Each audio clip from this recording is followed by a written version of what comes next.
Hello दोस्तों, मेरा नाम है गुलाम फरीद। आप देख रहे हैं गुलाम फरीद ट्रिक्स। अगर आप वाश बेसन लगाना चाह रहे हैं, सिंगल टैप है और वो कैसे लगाते हैं, बहुत इजी तरीके से आप उसकी फिटिंग कर सकते हैं। ये वाला वाशरूम और उसके अंदर ये वाश बेसन लगा हुआ है।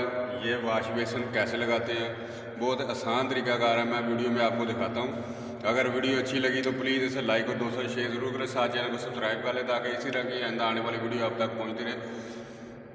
मैं आपको बैक कैमरे से मुकम्मल वाश बेसिन कैसे लगाते हैं वो मैं आपको दिखाता हूँ।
नवीं चीज़ का यह एडवांटेज होंदा कि कसाई दे विच आसानी होंदी है। पुरानी जंग जुंग वाली होंदी है। हाँ और डिजाइन लगना भी नहीं। हाँ